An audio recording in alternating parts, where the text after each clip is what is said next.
అందరికీ నమస్తే. ముందుగా గురువందనం చేసుకుందాం. బ్రహ్మర్షి పితామహ పత్రిజీ గారి పాదపద్మములకు హృదయపూర్వక నమస్సుమాంజలి. సద్గురు మూవ్‌మెంట్ వ్యవస్థాపకులు శ్రీ భీమినేని వంశీకిరణ్ మాస్టర్ గారి పాదపద్మములకు హృదయపూర్వక నమస్సుమాంజలి. హైమ మేడం గారి పాదపద్మములకు హృదయపూర్వక నమస్సుమాంజలి.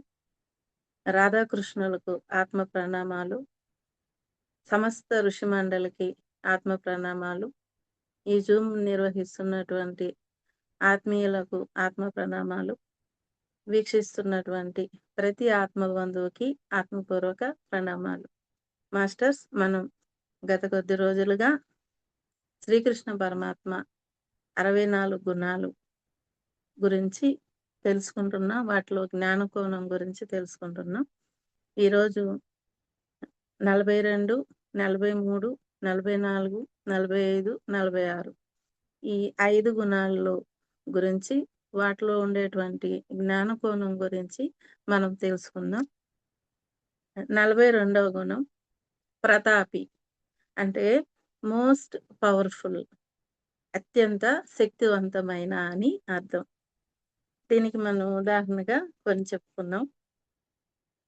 రుక్మిణీ కళ్యాణం విదర్భ దేశానికి పుండినిపుని రాజధాని. అంటే ప్రస్తుతం మహారాష్ట్రలోని నేటి నాగపూర్ అన్నమాట. భీష్మకుడు అనే రాజు పరిపాలించేవాడు. భీష్ములు వారు కాదు, భీష్మకుడు. ఆయనకి 5 మంది పుత్రులు: రుక్మి, రుక్మరథుడు, రుక్మకేశ, రుక్మబాహు, రుక్మనేత్ర. అంటే వాళ్ళు బంగారంతో ఉంటారన్నమాట అందరూ. అంటే బంగారు రంగులో ఉంటారు. ఈ రుక్మి ఆయన బంగారు రంగులో ఉంటాడు. రుక్మరథుడు అని ఆయన రథమే బంగారంతో ఉంటుంది. రుక్మకేశ ఆయన ఆ తల వెంట్రుకలు కూడా అలాగుంటాయి అన్నమాట. రుక్మబాహు ఆయన బాహువులు బంగారు రంగులో ఉంటాయి. రుక్మనేత్ర అంటే ఆయన నేత్రాలు బంగారు వర్ణంలో ఉంటాయి. అయితే ఇంతమంది పుత్రులు ఇలా బంగారు వర్ణ శోభతో పుట్టినప్పటికీ భీష్మకుడికి ఒక కొరత ఉంది. ఆడపిల్ల లేదు అని. అంటే కన్యాదానం చేస్తే గాని ఒక తండ్రికి పరిపూర్ణత ఉండదని పెద్దల విశ్వాసం. అందుకని ఆయన అమ్మవారిని ఒక పాప కావాలని ప్రార్థిస్తాడు. అప్పుడు ఒక అమ్మాయి పుడుతుంది. ఆ అమ్మాయి పేరు రుక్మిణీదేవి. ఈమెకి నాన్నగారంటే చాలా ఇష్టం. కొంచెం ఎదిగాక సభలోకే నాన్న దగ్గరికెళ్ళి పక్కన కూర్చొని అవన్నీ వినేదంట. అంటే తండ్రిని వదిలిపెట్టేది కాదు. అంత ప్రేమ తండ్రి అంటే. ఆ సభకి ఋషులు, గొప్ప గొప్ప ఋషులందరూ వచ్చేవాళ్ళు. వచ్చి వాళ్ళు కృష్ణుడి గురించి పొగుడుతూ ఉండేవారు. కృష్ణుడి గుణగణాల గురించి చెప్తూ ఉండేవారు. ఆమె అలా ఆయనకి ప్రేమ పెంచుకునింది. ఆయన మీద పూర్వ ప్రేమ.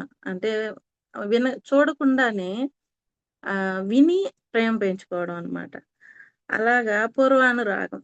ఆ పూర్వానురాగం పెంచుకునిందామె.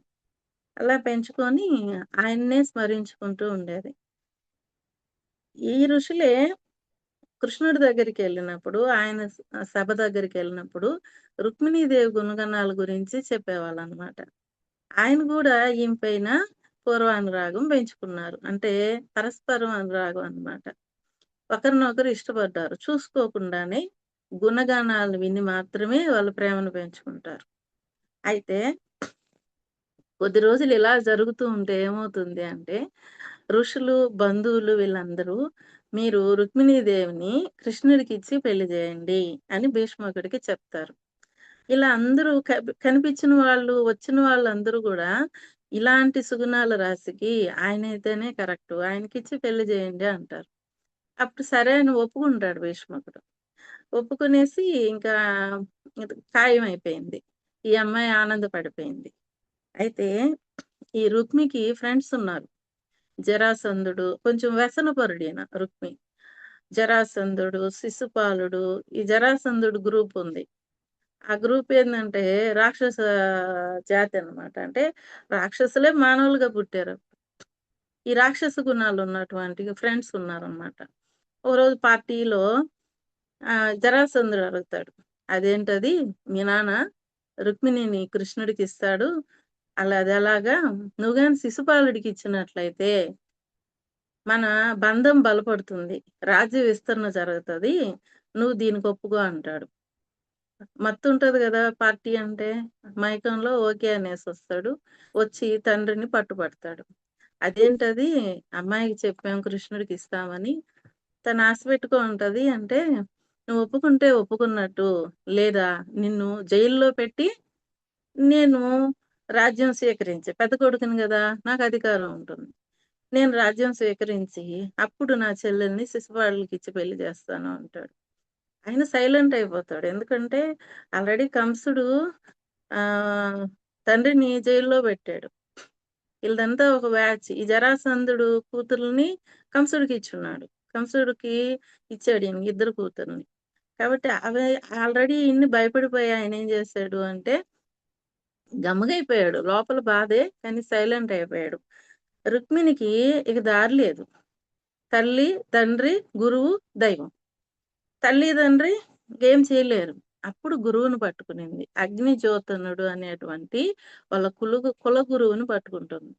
ఏడుస్తుంది. సరే ఏం చెప్తావమ్మా అంటే, నేను లెటర్ రాసిస్తాను. తీసుకెళ్ళి పరమాత్మకివ్వు అని చెప్తుంది. ఆయనకి లెటర్ రాసిస్తదామె. ఆ లెటర్‌ని 7 రాత్రులు, 7 పగళ్ళు ఏదో సంధ్యావందనానికి, భోజనానికి తప్ప ఆయన నిద్ర గూడా పోలేదంట. అలాగే ప్రయాణించాడంట. రహస్యంగా ప్రయాణించాలి కదా! తెలిస్తే పట్టుకుంటారు. చుట్టుపక్కల గూడా ఇతని బంధువులే. రుక్మి బంధువులే గదా! ఈళ్ళంతా. భీష్మకుడిది పెద్ద రాజ్యం. ప్రపంచంలో నాలుగో వంతు రాజ్యం అంట ఆయనది. ఎంత పెద్దదో చూడండి. అటాయన తప్పించుకొని వెళ్తాడు. ఆయన సుధర్మ అనే సభలో కూర్చో అంటాడు. అర్ధరాత్రి అయిపోతుంది.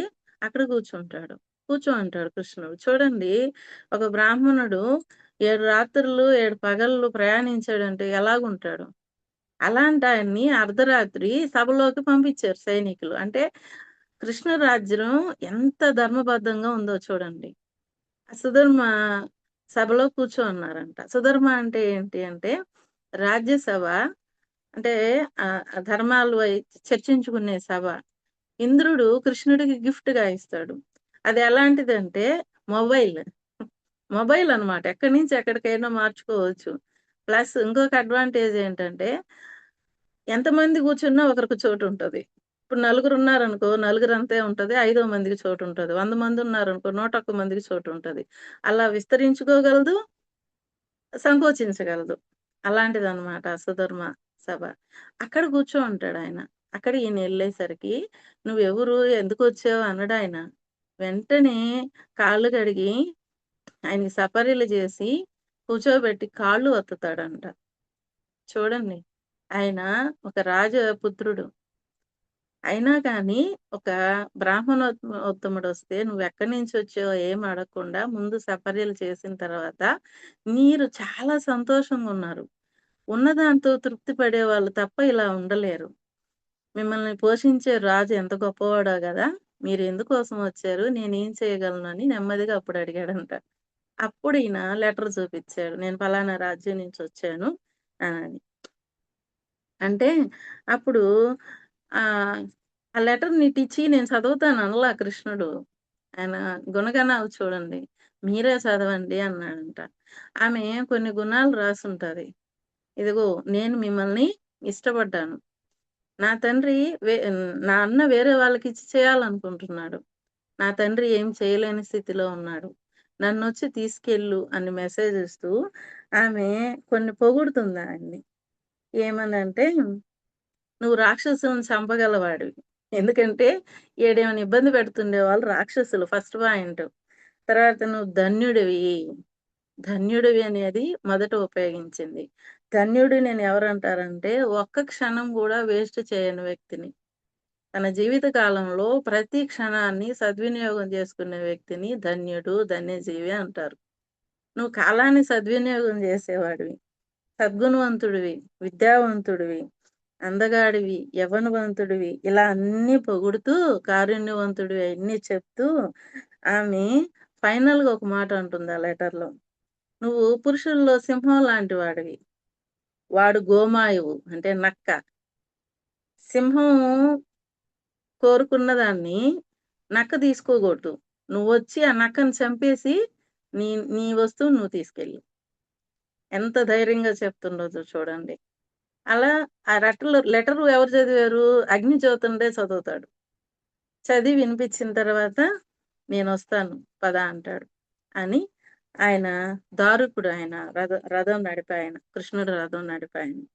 4 గుర్రాలను కట్టి రథం రెడీ చేస్తే ఏకరాత్రం అంటే 48 నిమిషాల్లో ఆ చివరికి విదర్భ దేశానికి కుండినపురికి ఎంట్రన్స్‌కెళ్ళిపోయారంట. 48 నిమిషాల్లో. ఎంత స్పీడో చూడండి. అక్కడ బ్రాహ్మణునికి నువ్వు దిగిపో అంటే ఈయన చూడకూడదు గదా! వాళ్ళు రాక్షసులు. "అరేయ్! నువ్వు చెప్పావా?" అంటారు. ఇక "నువ్వు దిగిపో" అని చెప్పి ఈయనొచ్చాడు రాజ్యంలోకి. ఆయనేం జేశాడు బ్రాహ్మణుడు, అక్కడికెళ్ళి గుడికెళ్ళినట్టెళ్ళి మళ్ళా రాజ్యంలోకి అమ్మ దగ్గరికి బయలుదేరొచ్చేసాడనమాట. ఈ లోపల నగరంలోకొచ్చినటువంటి బలరామకృష్ణులు అంటే కృష్ణుడు రాంగానే బలరాముడు గూడా ఏం జేశాడంటే అక్కడ అమ్మాయిని తీసుకురావాలా. అలాంటప్పుడు గబక్కన యుద్ధం జరగాల్సొస్తే ఎలాగని ఓ సైన్యాన్ని రెడీ చేసుకొని ఆయన ఎనకాలే ప్రయాణిస్తాడు. సైన్యాన్ని రహస్యంగా శివార్లలో దాచిపెడతాడు. అలా బలరామకృష్ణులు ఇద్దరూ వచ్చేసరికి భీష్మకుడు సంతోషపడిపోతాడు. ఎందుకంటే ఈయనకిచ్చి చేయాలనుకున్నాడు. లోపల దిగులుంది. మేము పిలవకపోయినా, ఆహ్వానించకపోయినా నా మనవి మన్నించి వచ్చావయ్యా అని సంబరపడిపోతాడు. అక్షింతలేసి దీవించు నా కూతురినని. తినేసి మళ్ళీ నేను లే టాబ్లెట్ వేసుకొని పడుకున్నాను. నేను లేకుండా ఎలా జరుగుతుందిలే నీ కూతురు పెళ్లి అంటారు. అనేసి ఇంకా ఊరు చూడ్డానికెళ్తారు. ఈ అగ్నిజ్యోతనుడు ఆమె దగ్గరకొచ్చేసరికి ఆమె పరిస్థితి ఏంది అంటే, ఆయనెళ్ళాడో లేదో, లెటర్ అందిందో లేదో, ఆయన అంగీకరించాడో లేదో అని ఆర్య మహాదేవిని అంటే పార్వతీ అమ్మవారిని ఆమె వేడుకుంటూ ఉంటుందనమాట. వేడుకుంటూ, ఏడ్చుకుంటూ ఉంటుంది. తలుపు తడతాడు ఈయన అగ్నిజ్యోతునుడు. తలుపు తీయంగానే ఆ ఉండే పరిస్థితి చెప్పి చూడండి గురువు యొక్క తాపత్రయం ఎలా ఉంటుందో. నేనెళ్ళానమ్మా, కృష్ణుడికి చెప్పానమ్మా ఇయన్నీ చెప్పలా. ఆమేమనుకుంటుంది పెళ్లి దగ్గరికి తీసుకెళ్తే సూసైడ్‌కి రెడీ అయిపోయుందామె. అంత డిప్రెషన్‌లో ఉంది. అందుకని ఆమె ఫేస్ చూడంగానే అర్థం చేసుకొని, వచ్చాడు కృష్ణుడు అని ఫస్ట్ మాట చెప్పాడంట. వచ్చాడు. కృష్ణుడు గాదు. ముందు వచ్చాడు కృష్ణుడు. రాక్షసులను తురుమాడి నిన్ను తీసుకెళ్తాడు. నువ్వు చెప్పిన మాట ప్రకారం. ఈమొకటి చెప్తదనమాట. నువ్వు అంతఃపురంలోకొచ్చి హింస అవన్నీ అవుతదనుకుంటావేమో. నేను గౌరీ వ్రతానికి పూజ జేయడానికి ఊరి చివరకొస్తాను గుడికి. అక్కడ నన్ను తీసుకెళ్ళు అని చెప్పుంటది. నువ్వు చెప్పిన మాట ప్రకారం అక్కడొచ్చి నిన్ను తీసుకెళ్తాడు. నువ్వు రెడీ అయ్యి పద అని చెప్తాడు. అది అండ్రి. ఇక్కడ మనం నేర్చుకోవాల్సిందేందంటే గురువుతో షేర్ చేసుకోవాలి మనం. మన తల్లిదండ్రులు కూడా చేయలేరు. వాళ్ళ చెయ్యి దాటిపోయింది అన్నప్పుడు, పెళ్లి అనేది సామాన్యం గాదు. ఒకసారి దాంట్లోకి ఎంట్రీ అయితే ఆడపిల్ల పరిస్థితి ఇంక అక్కడితో అంతం. అది బాగా, మంచా, చెడా అనేది అక్కడితో డిసైడ్ అయిపోతుందది. మరి ఆమె స్ట్రాంగ్ డెసిషన్ తీసుకునిందక్కడ. గురువుతో షేర్ జేసుకునింది. అల్లాటప్ప వాళ్ళతో అంతా షేర్ జేసుకోలా. ఒక గురువే అర్థం జేసుకోగలడు. ఎందుకంటే తల్లి పాత్రే పోషిస్తుంది. తండ్రి పాత్రే పోషిస్తాడు. కానీ గురువు తల్లి, తండ్రి, గురువు, దైవం 4 పాత్రలని పోషించగలరాయన. ఒక దేవుడు కూడా గురువు రూపంలో వచ్చి అన్నీ చేస్తాడు. మనం జీవితంలో గుర్తుపెట్టుకోవాల్సింది రుక్మిణీ కళ్యాణం చూసి మనకి ఏదైనా ఇబ్బందయినప్పుడు ఎవరికంటే వాళ్ళతో షేర్ చేసుకోకూడదు. మన ఆత్మీయ గురువుతో షేర్ చేసుకోవాలి. మనకు అతి కష్టం వచ్చినప్పుడు. ఇది రుక్మిణీదేవి మనకి నేర్పించింది. ఈమె రెడీ అయ్యి ఎళ్తుంది. మౌనవ్రతంలో అక్కడ అమ్మవారిని, స్వామిని పూజించుకుంటుంది. తిరిగి వచ్చేటప్పుడు రాజులంతా సైడ్ నిలబడతారంట. ఆమె అందం ఆమెను చూడాలి అని. అంత గొప్ప సౌందర్య రాశి ఆమె, సుగుణాల రాశి. నేను చూస్తే కృష్ణుడినే చూడాలనుకుంటుంది. ఇలా తలెత్తేసరికి ఆయన రథాన్ని రెడీగా పెట్టుకొనుంటాడు. తీసుకొని రథంలో ఎక్కించుకొని దుమ్ము లేపుకుంటా ఎళ్ళిపోతాడు. ఎళ్ళిపోయేసరికి వీళ్ళందరూ పరిగిస్తారు. పరిగెత్తేసేసరికి ఈ బలరాముడు రెడీగుంటారనమాట. ఆయన ఆయుధాలేంటి? రోకలి, నాగలి. నాగలితో ఇలా లాగడం, రోకలితో బాది చంపడం. అది నవ్వుతూ చంపేశాడంట. అంటే ఎంత బలవంతుడో చూడండి. కృష్ణుడు ఎళ్ళిపోయాడు. ఇది రుక్మికి తెలుస్తుంది. రుక్మికి తెలిసి ఆ దారిలో ఎళ్తే బలరాముడు అడ్డుకుంటాడని వేరే దారిలో వెళ్తాడు. వేరే దారిలో ఎళ్లి ఆయన్ని అడ్డుకుంటాడనమాట. "నువ్వు పసిపాలకుడివి. నువ్వేంది మా అమ్మాయిని తీసుకెళ్ళేది? ఆగు" అని చెప్పి నానా తిట్లు తిడతాడనమాట. ఇంక లాస్ట్‌కి ఆయనేం చేస్తాడంటే, ఆయన రథాన్ని రుక్మి రథాన్ని ఆపేస్తాడు. నిలువరించేసి ఇంక చంపబోతే రుక్మిణి కాళ్ళు పట్టుకుంటది. మా అన్న, మా అమ్మానాన్నలకి దుఃఖం కలుగుతది. నా వల్ల వాళ్ళకి దుఃఖం కలగకూడదు అని చెప్తది. అంత కోపం ఉన్నవాడు ఏం చేస్తాడంటే, ఆ కోపాన్ని దిగమింగేసి జుట్టు కత్తిరించి వదిలేస్తాడు. చూడండి ఎక్కడ పౌరుషంగా ఉండాలో, ఎక్కడ తగ్గిపోవాలో మనకి ఈ రుక్మిణీ కళ్యాణం తెలుస్తుంది. రుక్మిణీ కళ్యాణం వింటే ఏమంటారు అంటే, ఆడపిల్లలకి మంచి సంబంధాలు కుదురుతాయంట. ఎలా కుదురుతాయి? ఒకవేళ వాళ్ళ విధివ్రాత వల్ల చెడ్డ సంబంధాలున్నా, అవి తొలగిపోయి మంచి సంబంధాలు కుదురుతాయంట. ఎలా కుదురుతాయంటే, ఈ కథని బాగా విన్నప్పుడు. తండ్రి పరిస్థితేంది? అన్న ఎలాంటి నిర్ణయాలు తీసుకోకూడదు? కష్టం వస్తే ఎవరిని ఆశ్రయించాలి? ఇవన్నీ కథ బాగా వింటే అర్థమవుతాయి. జీవితంలో నిర్ణయాలు తీసుకోవచ్చు. అందుకే రుక్మిణీ కళ్యాణానికి పెళ్లి కాని అమ్మాయిలని కూర్చోబెడతారు. అయితే మనమేందంటే, మన సమాజం అందరూ గాదు కొందరు దేన్నైనా అవకాశంగా తీసుకుంటారు. ఎవరైనా ఆడపిల్ల పారిపోయినప్పుడు రుక్మిణినే లెటర్ రాసి ఎళ్ళిపోయింది. కృష్ణుడిని రమ్మని అంటారు. ఇప్పుడు ఈ స్టోరీ ఇన్నాం గదా! ఎందుకెళ్ళిందామె? తండ్రిని ఎదిరించిందా? లేదు. తనకి ఇచ్చి పెళ్లి చేస్తానన్న వ్యక్తిని కాదని ఒక రాక్షసుడికి ఇచ్చి చేస్తుంటే తండ్రిని బంధించి, అప్పుడు ఆమె నిర్ణయం తీసుకునింది. అంతేగాని అసలు తల్లిదండ్రిని కష్టపెట్టేసి, తను అసలు వాడు మంచోడా? కాదా? అని ఇంక అనుకోకుండా గుడ్డిగా పడిపోయి ఎళ్ళిపోతే అది రుక్మిణీదేవితో పోల్చకూడదు. ఆమె ఎలాంటి వారిని ఎన్నుకునింది? ప్రతాపి పేరులోనే ఉంది. పరాక్రమవంతుడిని ఎన్నుకునింది. న్యాయవంతుడిని ఎన్నుకునింది. కాబట్టి మనము రుక్మిణీ కళ్యాణం ఘట్టాన్ని విన్నప్పుడు జీవితంలోకి అవి అన్వయించుకొని సరైన సంబంధాలు కుదుర్చుకుంటారు. ఆ కథ ప్రభావం గూడా వాళ్ళకి పుణ్యాన్ని ఇస్తుంది. అంతేగాని చిన్న చిన్న వాటికి అమ్మవారిని సాటి పెట్టకూడదు. అది దోషమవుతుంది. ఇక్కడ చూడండి ఆయన ప్రతాపం ఎలా చూపిచ్చాడో. నెక్స్ట్ మనం ఆయన ప్రతాపి లక్షణాలు తెలుసుకునేదానికి ఇంకొన్ని తీసుకుందాం. కాలయవనుడు. ఈ కాలయవనుడికి ఒక వరం ఉంది. యాదవులు అతన్ని జయించలేరు. అంటే అతన్ని చంపలేరు ఒక వరం ఉంది. అందుకని ఎంతసేపు యాదవుల మీద కసి పెట్టుకొనుంటాడు. అతను అకృత్యాలు గూడా ఎక్కువగానే ఉంటాయి. ఆ కొండల మీద కూర్చోనుంటాడు. అప్పుడప్పుడొచ్చి ఇబ్బంది పెట్టేసి ఎళ్తుంటాడనమాట. కృష్ణుడు జరాసంధుడితో యుద్ధాలు చేస్తూ ఉంటాడు. ఆ ప్రజలు గూడా అలసిపోయుంటారు. నారదుల వారికి తెలుస్తుంది వీడు అంతమయ్యే టైం ఇదని. అప్పుడు అక్కడికెళ్ళి "చాలా హాయిగా ఉన్నావే నువ్వు. నీ చిరకాల శత్రువు ఉన్నాడు. ఇప్పుడే యుద్ధం ముగించుకొనొచ్చాడు జరాసంధుడితో. కాబట్టి నువ్వు ఎళ్ళావనుకో దొరికిపోతాడు. ఏసేయొచ్చు" అని చెప్తాడు. ఆయనకి తెలుసు గదా! ఎవరిని ఎలా చేయాలో. ఆ! ఓకే అని వస్తాడు. కానీ కృష్ణ పరమాత్మ ఏం చేస్తాడంటే, ప్రజలు జరాసంధుడితో అలసిపోయున్నారు. 18 సార్లు దండయాత్ర చేశాడతను. అందుకని ఏం చేశాడంటే ఆయన, ఈ కాలయవనుడితో చేశారనుకో ఇంకా ఇబ్బందవుతుంది. అందుకని రాత్రికి రాత్రి విశ్వకర్మని పిలిచి ద్వారకను నిర్మించమంటాడు. బ్రిడ్జ్ గూడా నిర్మిస్తారక్కడ. ఆ బ్రిడ్జి వీళ్ళెళ్ళేటప్పుడు తెరుచుకుంటుంది. శత్రువులొచ్చినప్పుడు మూసేస్తదనమాట. అలాగా నిర్మాణం చేసి రాత్రికి రాత్రే దూడ, ఆవు, మనుషులు, వస్తువులు మొత్తం అక్కడికి షిఫ్ట్ అయిపోతాయి. ఎవ్వరికీ తెలీదు అక్కడుంటారు. బలరాముడిని అక్కడ పెట్టేసి మళ్ళా ఈయన ఒంటరిగా వస్తాడనమాట. ఒంటరిగా వచ్చి అక్కడ తిరుగుతా ఉంటాడు. కాలయముడొచ్చి ముందర ఉంటాడు గేటు దగ్గర బయటొస్తాడు అని. ఈయన ఎవరితోనో మంతనాలు జరుపుతున్నట్టు ఇలా తిరుగుతూ అప్పుడు ఆయన రెచ్చగొడతాడు కాలయవనుడు. "ఎంతసేపు రా బయటికి" అని. అప్పుడు వస్తాడు బయటికి. "ఏంది ఒక్కడివే వచ్చావు" అనంగానే పంచె ఇలా పట్టుకొని పరిగెత్తేస్తాడు కృష్ణుడు. చిన్నంగా తిట్టుడు కాలయవనుడు. "అరే పిరికి పందా! ఆగు నన్ను చూసి పారిపోతావా అని జెప్పి తరుముకుంటాడు. నవ్వుకుంటా ఎళ్తుంటాడాయన.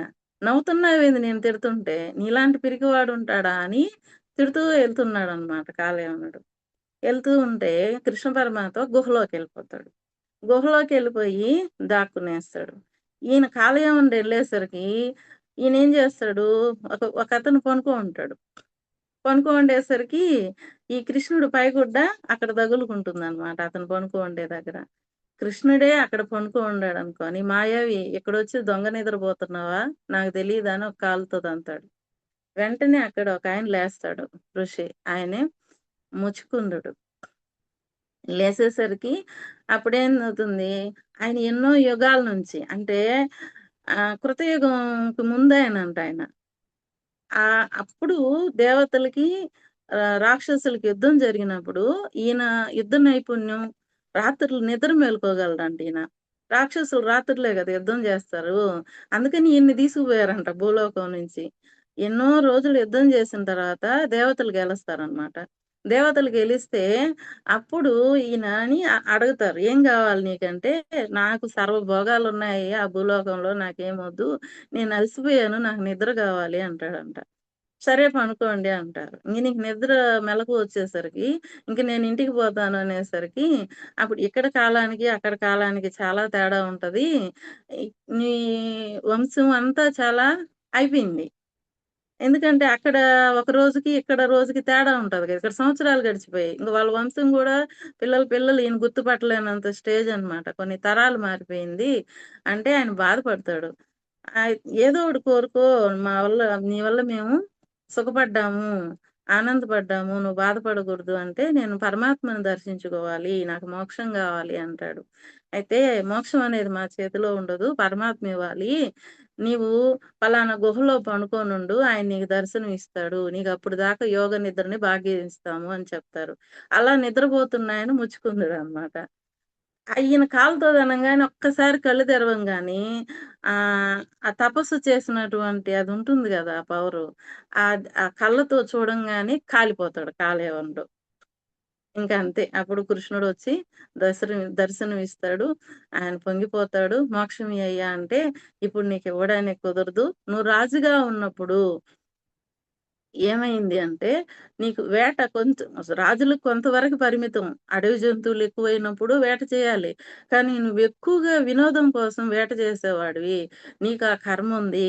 ఇప్పుడు నీకు మోక్షం కుదరదు. నువ్వు హిమాలయాలకెళ్ళి తపస్సు చేసుకో తర్వాత ఇస్తాను అంటాడు.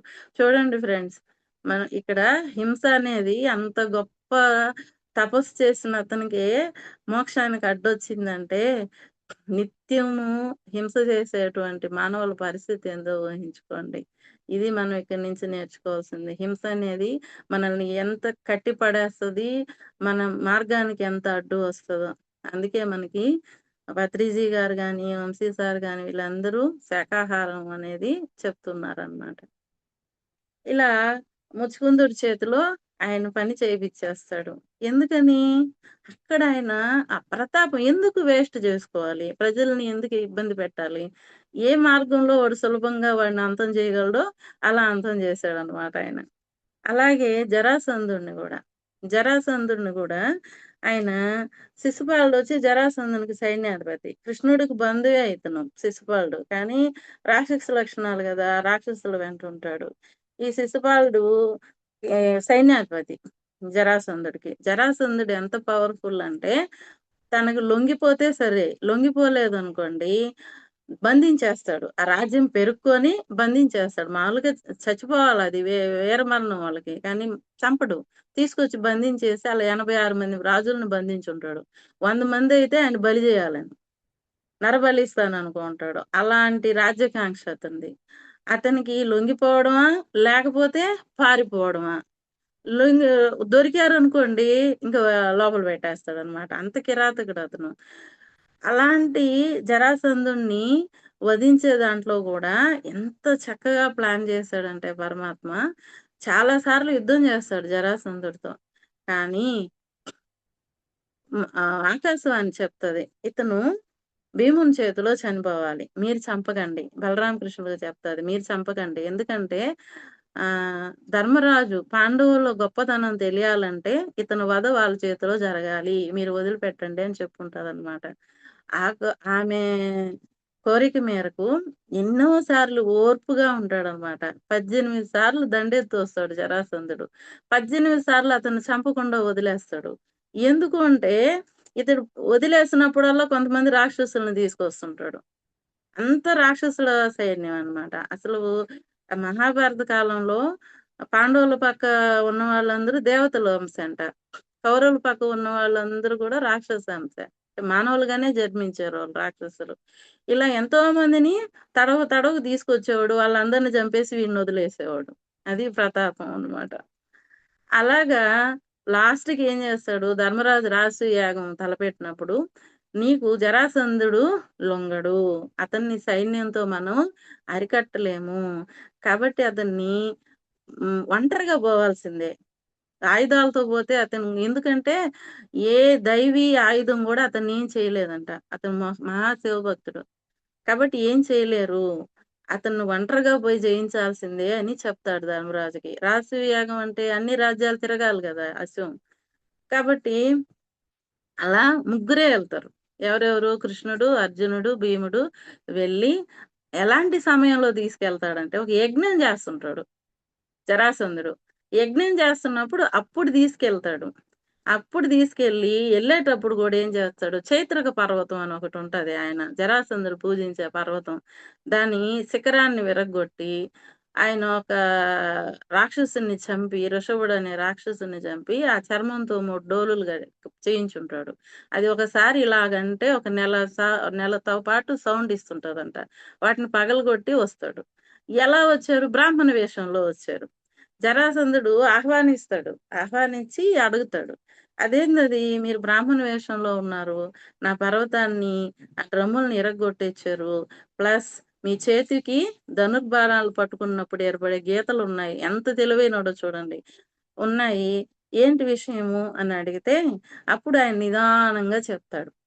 నువ్వనుకునింది నిజమే. నువ్వు చాలా తెలివైనోడివి. మేము నిన్ను చంపడానికి వచ్చామని జెప్తాడు. అలా చిన్నగా రెచ్చగొడతాడు. నీకు దమ్ము ధైర్యం ఉంటే మా ముగ్గురిలో ఎవరినన్నా ఎంచుకో.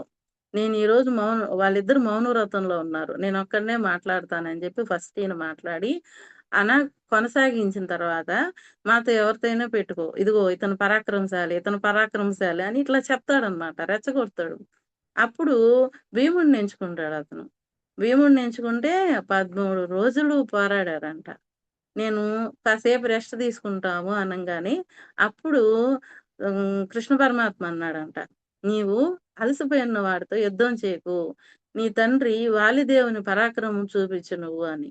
ఆ సైగ చేయంగానే అలసిపోయి కూర్చోన్నటువంటి జరాసంధుడిని నెత్తిన పెట్టుకొని గర్రని తిప్పి కింద పడేస్తాడంట. అప్పుడు పరమాత్మ ఒక గడ్డి పరకను తీసుకొని ఇట్లా నిలువుగా చీల్చారంట. భీ భీముడేం జేశాడు? చీల్చాడు. కానీ అతుక్కుపోయి మళ్ళా బలమైపోయి జరాసంధుడతను. మళ్ళా బలవంతుడయిపోతున్నాడు. మళ్ళా పరమాత్మ గడ్డి పరకని ఇలా చీల్చి ఇట్లా వ్యతిరేక దిశలో ఇటు ఇసిరేసాడంట. అప్పుడు వెన్నెముక ఇంచేసి ఈ చీలవాలంటే వెన్నెముక బలహీనపడాలి గదా! వెన్నెముక ఇంచి చీల్చి అటు ఇటు ఇసిరేస్తాడు. అప్పుడు జరాసంధుడు చనిపోతాడు. చూడండి. అతను శత్రువులకు లొంగడు. చాలా పెద్ద రాజ్యం. ఎలాంటి సమయంలో ప్లాన్ చేసి పోయి కొట్టాడో చూడండి. అది ప్రతాపం అంటే. అంటే ప్రజలకి ఇబ్బంది కలగకుండా చూసేవాడే రాజు. అలాగే శిశుపాలుడు గూడా. శిశుపాలుడు చెప్పాం గదా! ఆయన మేనత్త కొడుకని. ఆయన పుట్టడమే రాక్షసుడతను. 3 కన్నులు, 4 చేతులతో పుడతాడు. ఈమె మేనత్త బాధపడతది. అయితే ఆకాశవాణి చెప్తది. ఎవరెత్తుకుంటే ఈ అవయవాలు ఊడిపోతాయి ఎక్స్‌ట్రా అవయవాలు. వాళ్ళ చేతిలోనే చనిపోతాడు. బాధపడబాకండి. మీరు పడేయబాకండి అబ్బాయిని అంటారు. ఓసారి కృష్ణుడొస్తే కృష్ణుడు ఎత్తుకోంగానే ఊడిపోతాయి. అప్పుడు పట్టుకొని ఏడుస్తది. కృష్ణ వీడు నీ చేతిలోనే చనిపోతాడు చంపకయ్యా అంటే, అత్తయ్య ఎవరి విధిరాతను ఎవరు మార్చలేము. ఎవరి కర్మ వాడు అనుభవించాల్సిందే. కాపోతే నీ కోరిక మేరకు 100 తప్పుల వరకి నేను క్షమిస్తాను అంటాడు. అలా క్షమిస్తూ పోతాడు. లాస్ట్‌కి రాజసూయ యాగంకి అగ్రపూజ అంటే యజ్ఞం అంతా అయిపోయిన తర్వాత అగ్రపూజ ఎవరైతే గొప్పవాళ్ళో విద్యలో, అన్నిట్లో వాళ్ళకి పూజ చేయాలనుకున్నప్పుడు సహదేవుడు చాలా తెలివైనాయన. ఆయన కృష్ణుడే, ఆయన పరమాత్మ స్వరూపం ఆయనకివ్వమంటారు. భీష్ముడు అందరూ ఒప్పుకుంటే శిశుపాలుడు లేస్తాడు ఒంటికాల మీద. "ఏయ్! నేను ఒప్పుకోను" అని తిట్టడం మొదలుపెడతాడు. "పూతకని చంపావు, ఆడామెను చంపావు." అట్లా ప్రతిదీ విమర్శించుకుంటూ పోతాడు. లాస్ట్‌కి భీష్ముడిని తిడతాడు. "నువ్వు పిరికివాడివి" అంటాడు. అప్పుడు లేస్తాడు పరమాత్మ. భీష్ముడు అంత గొప్పవాడిని పట్టుకొని "నువ్వు పిరికివాడివంటావా? నీకు తగదు" అని చెప్పి అప్పుడు చెప్తాడు. ఇతనికి 100 తప్పులు పూర్తయిపోయినాయి. ఇతను ని నా కోసం చంపట్లేదు. నన్ను తిట్టాడని చంపట్లేదు. ఇతను చాలా ఘోరాలు చేశాడు. ఆహ్, శత్రువులకు సపోర్ట్ చేసేవాడు. అందరూ భార్యాభర్తలు ఒక దగ్గర పిక్నిక్ లాగెళ్ళుంటే వాళ్ళని చంపేశాడు. ఎన్నో ఘోరాలు చేశాడు. ఇప్పుడు భీష్ముడిని తిడుతున్నాడు. రాజసూయోగం చేస్తుంటే ఇక్కడ యుద్ధానికి పిలుస్తున్నాడు. కాబట్టి ఇతన్ని నేను వధిస్తున్నానని అతని అవలక్షణాలన్నీ చెప్పి అప్పుడు చక్రం వదులుతాడు.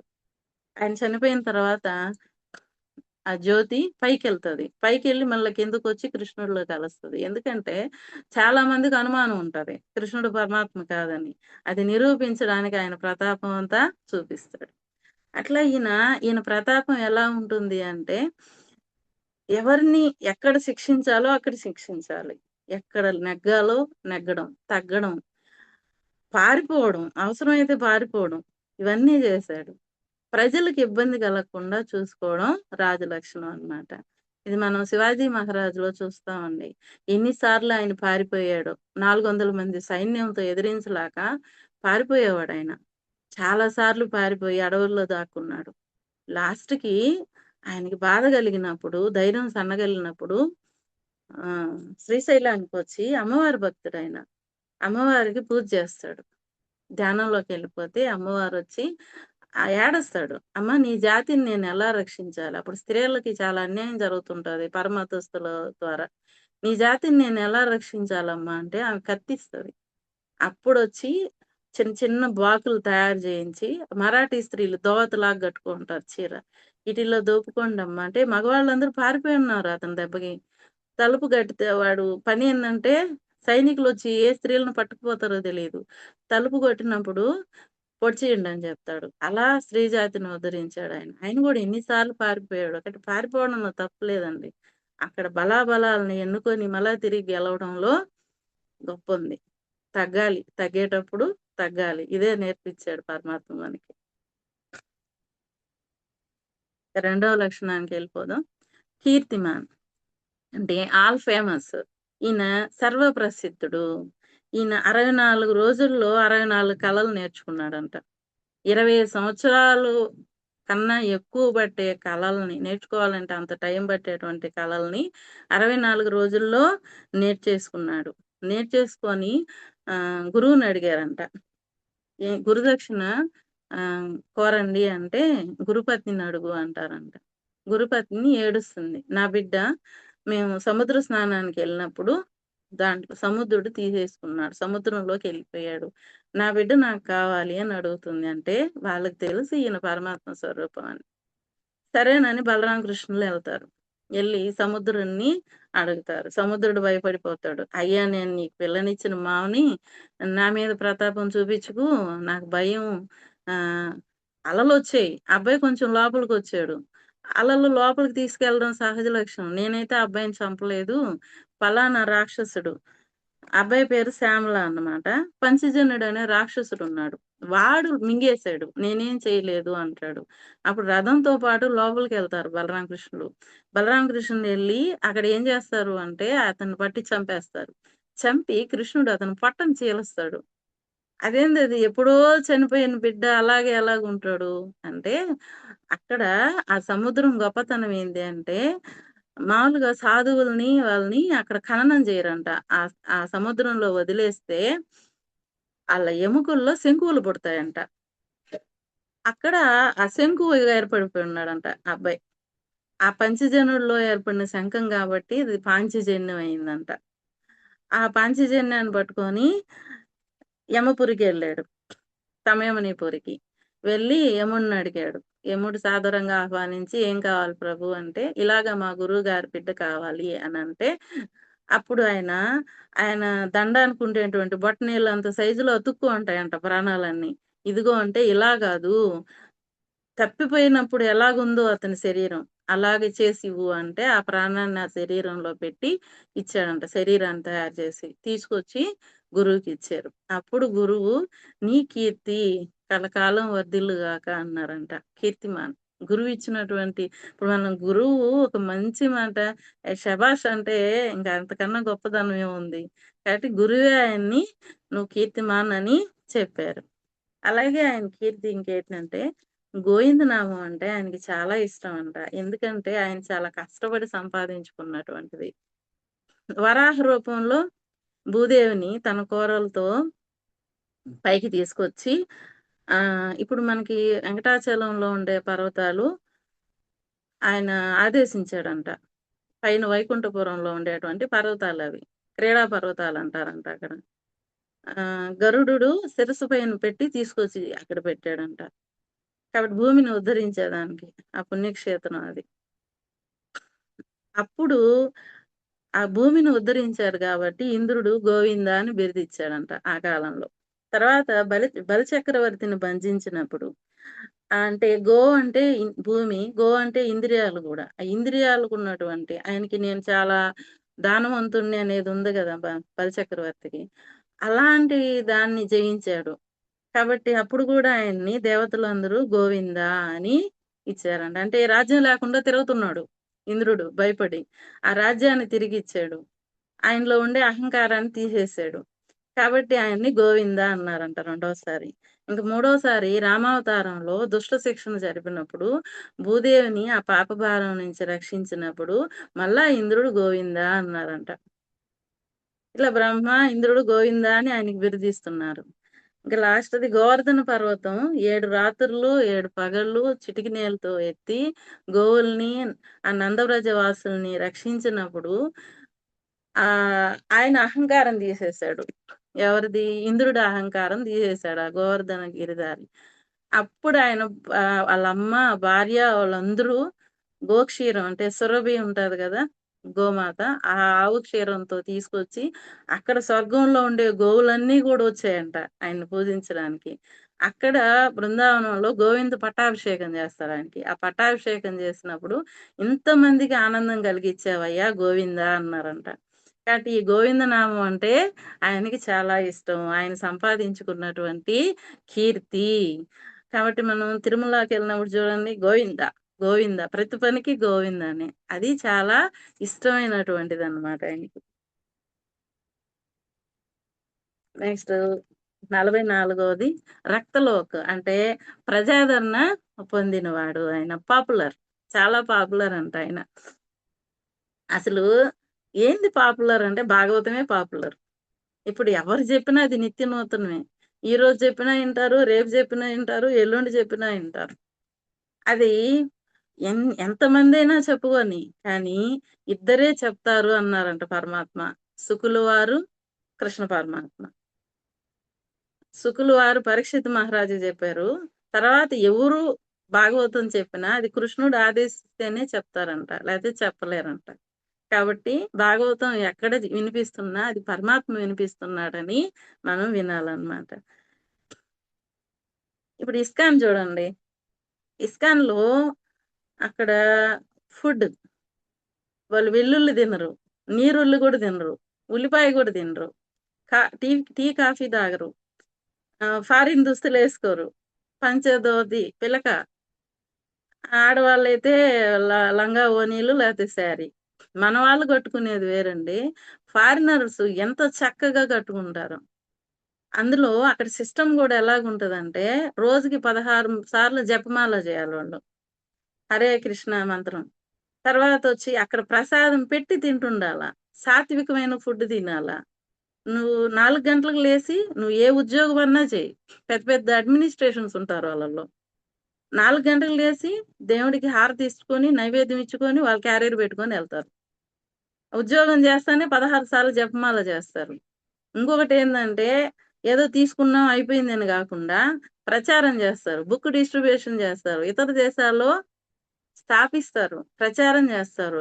భగవద్గీత బుక్స్ డిస్ట్రిబ్యూషన్ జేస్తుంటారు. చాలా కాంప్లికేటెడ్ అది. కష్టతరమైందది. వాళ్ళు ఇస్కాన్ వాళ్ళు గవర్నమెంట్ స్కూల్స్‌కి భోజనాలు అందిస్తారు. వాళ్ళు ఎంత ఖచ్చితంగా అంటే గుడ్డు పెట్టరు. గుడ్డు వీళ్ళు ఉడకబెట్టుకొని పెట్టుకోవాల్సిందే. మాంసాహారం వాళ్ళు నిషిద్ధం అన్నమాట. అంత ఖచ్చితంతో ఉంటది. అయినా ఎంత గొప్పగా ఫాలోవర్స్ ఉన్నారాళ్ళకి.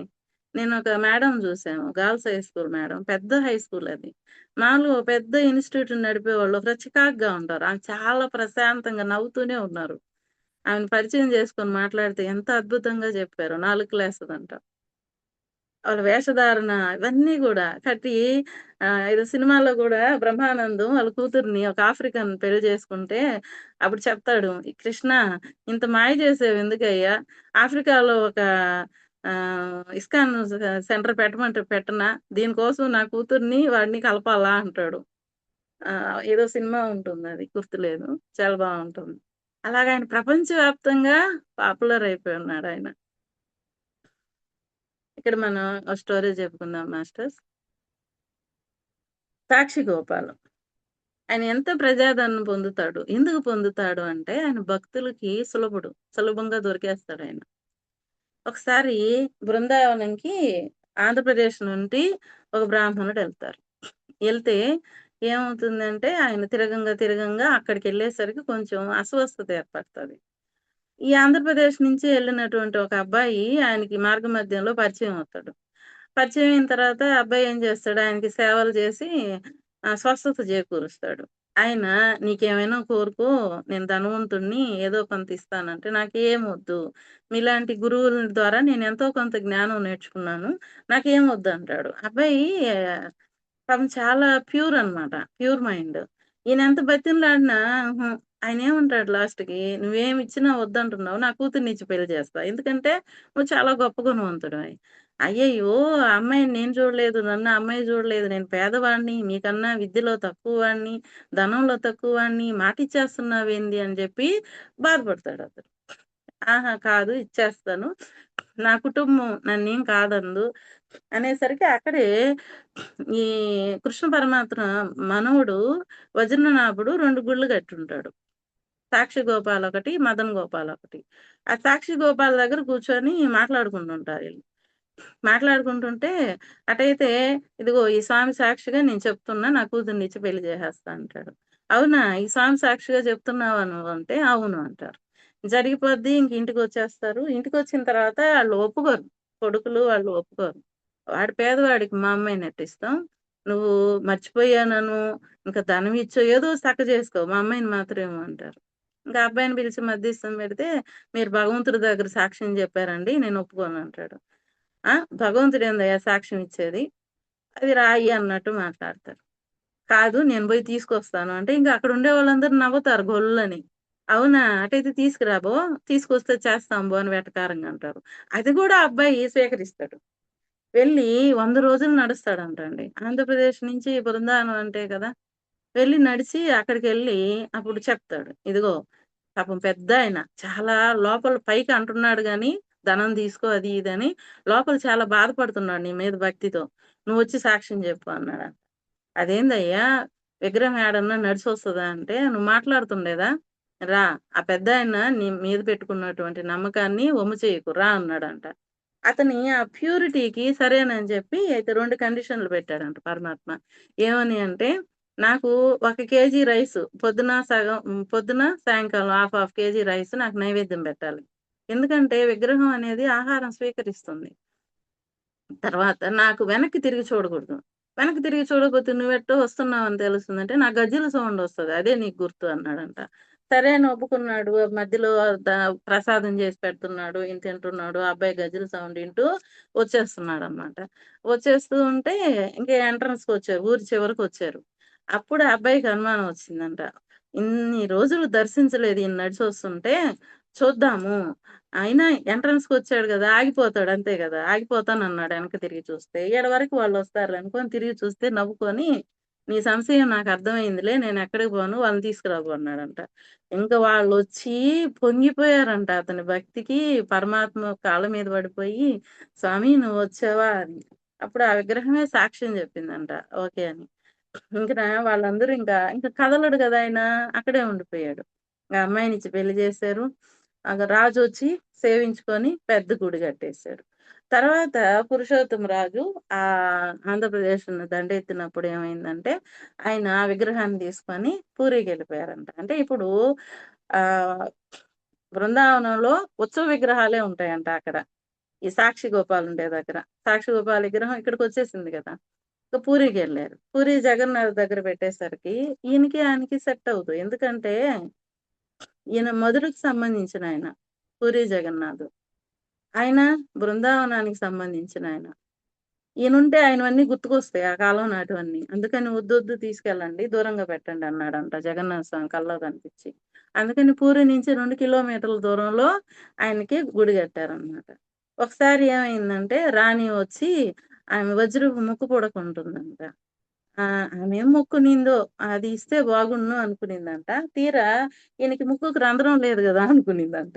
అనుకునేసరికి ఆమేమనింది కల్లో ఆయన కనిపిచ్చి, "మా అమ్మ చిన్నప్పుడు గుట్టింది యశోదమ్మ. రంధ్రం ఉంది. వచ్చి చూడు" అన్నాడంట. పొద్దున్నే పోయి చూస్తే ముక్కుకు రంధ్రం ఉందంట. సాక్షి గోపాల్‌కి ఆ ముక్కు పుడక పెట్టుంటారంట. అలా ఎందరో ప్యూర్‌గా కోరుకున్న కోరికలన్నిటిని ఆయన నెరవేర్చాడంట. తర్వాత ఆ ఊర్లో ఉండే ఆ పూజారికి ఒక అమ్మాయి పుట్టింది. ఆ అమ్మాయి పెద్దయ్యాక ఈయన రోజు రాత్రెళ్లి ఆ అమ్మాయితో పాటలు పాడి, డాన్స్ ఏసి వస్తుండేవాడంట. తండ్రికి ఆ సౌండ్ ఇని అర్థమయ్యేది గాదు. రూమ్‌లో చూస్తే ఎవరు ఉండేవాళ్ళు గాదు. ఈయనకి కనిపించేవాళ్ళు కాదనమాట. అలాగా ఉంటే ఒకరోజు ఏమైంది ఆయన దగ్గరుండే మురళి, గజ్జెలు కనిపించలేదంట. కనిపించకపోయేసరికి అప్పుడు అందరూ ఏం చేశారు, ఈ పూజారిని పట్టుకున్నారు. స్వామి గజ్జెలెట్టబోయాయి, మురళెట్టబోయింది అనని. అప్పుడు ఆయన్ని బంధించేటప్పటికి రాజు బంధించాడు. ఆవిడెవడో ధ్యానంలోకొచ్చి ఆయన్నేం అనకండి. నేనే ఆ ఇంట్లో మర్చిపోయొచ్చాను. ఆ అమ్మాయి నాది. నా కోసమే పుట్టింది. నాకు తీసుకొచ్చి ఇవ్వండి అన్నాడంట. అప్పుడు ఆ ఇంటికి పోయి చూస్తే ఆ అమ్మాయి రూమ్‌లో ఉన్నాయంట అవి. ఆమె గూడా కృష్ణుడిని ప్రార్థిస్తుందంట. మా నాన్నని ఇడిచిపెట్టు అని. ఇంకా ఆ అమ్మాయిని తీసుకొచ్చి స్వామికి సమర్పిద్దాము అని జెప్పి తీసుకొస్తుండేసరికి ఆ అమ్మాయి శరీరం వదిలేసిందంట. వెంటనే ఈమె శరీరం వదిలిన వెంటనే అక్కడ ఆయన పక్కనే ఒక రాధాదేవి విగ్రహం ఏర్పడిందంట. రాధాష్టమి రోజు తప్ప ఆమె పాదాలు కనిపించకుండా అలంకరణ చేస్తారందుట. ఎందుకంటే బ్రహ్మ ఎన్నో వేల సంవత్సరాలు తపస్సు చేస్తేనే ఆమె కాలు కొనగోరు కనిపించిందంట. రాధాదేవిని సాక్షాత్కరించుకోవడం అంటే అంత గొప్ప విషయం, ఆషామాషీ విషయం గాదు. అది గొప్ప ధ్యాన శక్తి. నిర్మలమైన భక్తి ఉంటేనే ఆమెని ధ్యానించగలరు. ఆమె పాదాలని దర్శించగలరనమాట. అలాగా ఆయన చూడండి ఒక నిర్మలంగా ఒక భక్తుడు కోరుకుంటే ఎళ్ళిపోయి సాక్ష్యం జెప్పాడు. అది ఆయన పాపులారిటీ అన్నమాట. అంటే జనాలకి ఆయన సొంతం. అది ఆయనకి కావాల్సిందేంది నువ్వు ప్యూర్‌గా ఉండాలంతే. ఆయన మనకి ఏమడిగినా ఇస్తాడు. మన భక్తి ప్యూరిటీగా ఉండాలన్నమాట. తర్వాత దాంట్లోకెళ్ళిపోదాం.